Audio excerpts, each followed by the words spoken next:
Hello friend, मैं पुष्पांजलि कुमारी once again आप लोगों के लिए केमिस्ट्री का क्लास 10th का सेकेंड चैप्टर अम्ल भस्म और लवण है उस चैप्टर से रिलेटेड वीडियो लेके आई हूँ। आई होप कि आप लोगों ने पीछे का वीडियो देखा होगा और उससे बहुत कुछ सीखा होगा। चलिए आज के वीडियो में देखते हैं आज का टॉपिक क्या कुछ है। तो जैसा कि आप देख पा रहे हैं यहाँ पे लिखा हुआ है अम्ल और भस्म के गुण। अम्ल और भस्म के गुण आज का टॉपिक हम लोग पढ़ेंगे। तो अम्ल पीछे के लेक्चर में हम चर्चा कर चुके हैं कि अम्ल का स्वाद जो होता है वो खट्टा होता है।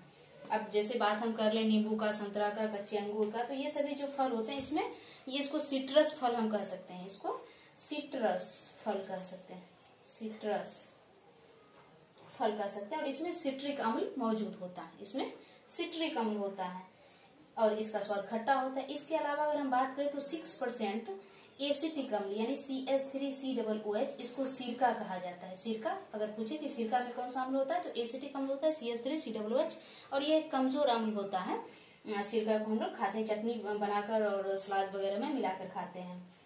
इसके अलावा सिरका का उपयोग अचार को सुरक्षित रखने में, प्रिजर्व करने में, परिरक्षण करने में, यानी अचार खराब ना हो इसमें सिरका को मिलाया जाता है परिरक्षक के रूप में। यानी बहुत सारे अम्ल जो होते हैं उसका प्रयोग परिरक्षक के रूप में, यानी सामान को, खाद्य पदार्थ को, खाने वाले सामान को खराब होने से बचाने के लिए डाला जाता है। उसको हम कहते हैं परिरक्षक। इसको इंग्लिश में प्रिजर्वेटिव कहा जाता है, प्रिजर्वेटिव। इसके विपरीत अगर हम बात करें भस्म की, तो भस्म स्वाद में कड़वा होता है। भस्म का स्वाद कड़वा होता है। और आपके बुक में एक सारणी दिया हुआ, उस सारणी में बहुत ही कुछ इंपोर्टेंट अम्ल और उसके स्रोत, प्राप्ति के स्रोत दिए गए हैं और वो आप लोगों को याद करना बहुत जरूरी है परीक्षा के पॉइंट ऑफ व्यू से, क्योंकि ये बहुत ही परीक्षोपयोगी पॉइंट है। तो इसमें संतरा और नींबू में एक्चुअली बात हम करें तो सिट्रिक अम्ल होता है, आप जान रहे हैं। सेब में मैलिक अम्ल होता है, इमली में टार्ट्रिक एसिड होता है, दही में लैक्टिक अम्ल होता है, सिरका में एसिटिक अम्ल होता है। अमाशय का रस, हमारे पेट में जो जठराग्नि जिसको हम कहते हैं, जठर रस कहते हैं, उसमें HCl होता है, हाइड्रोक्लोरिक एसिड होता है, अमाशय में होता है। इसके अलावा चाय की बात करें उसमें टैनिक अम्ल होता है और विटामिन सी में स्कर्विक अम्ल होता है। लाल चींटी जो काट लेता है, जिसका डंक होता है, बहुत ज्यादा डंक लगता है, तो उसमें फॉर्मिक अम्ल होता है और फॉर्मिक अम्ल को HCOOH कहा जाता है। ये फॉर्मिक अम्ल होता है, लैटिन भाषा का एक शब्द है फॉर्मिकस, जिसका मीनिंग होता है लाल चींटी, तो उसी से इसका नाम पड़ा फॉर्मिक अम्ल।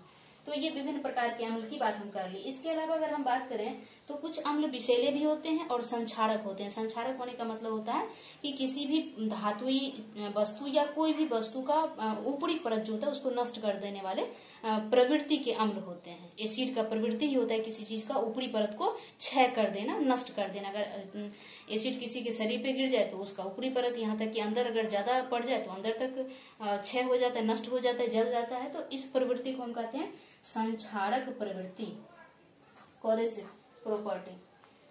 तो कार्बोलिक अम्ल की अगर हम बात करें, फिनोल ये हुआ आपका फिनोल, जो आगे की कक्षा में आप पढ़ेंगे। इसको हम C6H5O भी कहते हैं, या फिर सीधा सा आप इसको याद रखिए फिनोल, क्योंकि आपके परीक्षा में इसका सूत्र नहीं पूछा जाएगा। तो फिनोल जो होता है उसमें कार्बोलिक अम्ल, इसको कार्बोलिक अम्ल कहा जाता है, या फिर फिनोल में कार्बोलिक अम्ल पाया जाता है। तो ये अम्ल संक्षारक अम्ल होते हैं, यानी कि ये धातुई परत को नष्ट करने वाले होते हैं, हानिकारक होते हैं। इसके अलावा अगर हम सल्फ्यूरिक एसिड की बात करें, H2SO4, ये सल्फ्यूरिक एसिड होता है। तो यह मोटर गाड़ी के बैटरी में प्रयोग किया जाता है, इसे बैटरी अम्ल के रूप में जाना जाता है। और यह किसी भी दुर्घटनावश अगर हमारे शरीर पर पड़ जाए तो हमारे शरीर को बहुत ही, त्वचा को बहुत ही नुकसान पहुंचता है। इसे अम्लराज भी कहा जाता है, इसे अम्लराज कहा जाता है, यानी अम्लराज सल्फ्यूरिक एसिड हो गया। इसके अलावा नाइट्रिक अम्ल की बात अगर हम करें, नाइट्रिक अम्ल आपका HNO3, इसे हम कहते हैं नाइट्रिक अम्ल, नाइट्रिक अम्ल। यह अम्ल, इस अम्ल का प्रयोग खाद और संक्षारक, खाद बनाने में और विस्फोटक बनाने में इसका प्रयोग किया जाता है। इसके अलावा हाइड्रोक्लोरिक अम्ल की चर्चा हम लोग पहले कर चुके हैं। HCl हाइड्रोक्लोरिक अम्ल, यह हमारे पेट में, यानी कि हमारे भोजन को पचाने के लिए हमारे अमाशय में पाया जाता है। गैस्ट्रिक जूस होता है, इसका स्राव होता है। लेकिन अगर कभी हम प्रमाण से अधिक भोजन कर लें, आवश्यकता से अधिक वाली स्पाइसी भोजन कर लें, तो इस वजह से इसका स्राव ज्यादा मात्रा में हो जाता है और उसको दुष्प्रभावित करने के लिए या इसका प्रभाव कम करने के लिए हम भस्म खाते हैं, एंटासिड खाते हैं, जिसे हम गैस की दवा एसिलॉक वगैरह खाते हैं। वह एंटासिड एक प्रकार का है। एंटासिड यानी कि इस अम्ल के प्रभाव को नष्ट करता है, यानी कि उसकी प्रकृति भास्मिक होती है और पेट में तो अम्ल का लीकेज हो रहा है, तो अम्ल और भस्म आपस में अभिक्रिया करके उसे उदासीन करते हैं, जिस वजह से हमारे शरीर पेट में जब अम्लीयता की शिकायत यानी गैस्ट्रिक की शिकायत हो जाती है तो यह इस प्रक्रिया के द्वारा दूर किया जाता है। तो कौन कौन सा भस्म हम खा सकते हैं? तो इसके लिए मूलतः जो हम सोडियम बाइकार्बोनेट यानी NaHCO3 सोडियम बाइकार्बोनेट, जिसको खाने का सोडा या खाबर सोडा वगैरह भी कहा जाता है, इसका प्रयोग एंटासिड के रूप में, यानी कि हमारे पेट में जब अम्ल ज्यादा बन जाए तो इसका प्रयोग कर सकते हैं। इसके अलावा मैग्नीशियम हाइड्रोक्साइड यानी MgOH का होल ट्वाइस, इसको कहते हैं मैग्नीशियम हाइड्रोक्साइड या milk of magnesia, milk of magnesia, इसका प्रयोग भी किया जाता है पेट में अम्ल की मात्रा जब ज्यादा बढ़ जाए तो उसको दूर करने, यानी कि गैस्ट्रिक की दवा, आप इसे समझ सकते हैं, गैस्ट्रिक की दवा के तौर पे मैग्नीशियम हाइड्रोक्साइड और सोडियम बाइकार्बोनेट का प्रयोग किया जाता है।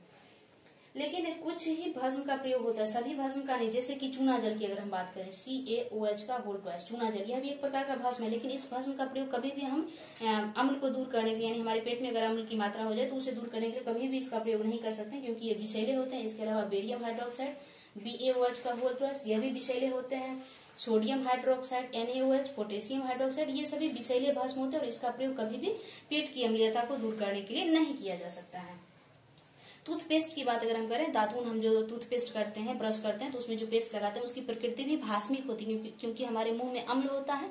मुंह सुबह जब हम उठते हैं तो हमारा मुंह खट्टा खट्टा प्रतीत होता है, यानी मुंह में एसिड बन जाता है, और उसको दूर करने के लिए टूथपेस्ट से हम ब्रश करते हैं जो भस्म होता है, और भस्म से जब मुंह का अम्ल क्रिया करता है तो लवण और जल बनता है, जिससे हमें मुंह फ्रेश फील होता है, यानी हमारा मुंह साफ हो जाता है। और शुक्र ग्रह की अगर हम बात करें, जिसको इंग्लिश में कहते हैं वेनस कहा जाता है, इसका वातावरण हल्के पीले रंग के सल्फ्यूरिक एसिड से जमा हुआ है, इस वजह से वहां पे जीवन संभव नहीं है। तो चलिए, आज के लेक्चर में आप लोगों ने अम्ल और भस्म के गुण के बारे में पढ़ लिया, बहुत कुछ सीख लिया होंगे। नेक्स्ट लेक्चर में मिलते हैं। लाइक शेयर और सब्सक्राइब कीजिए, आनंद लीजिए। Thanks a lot.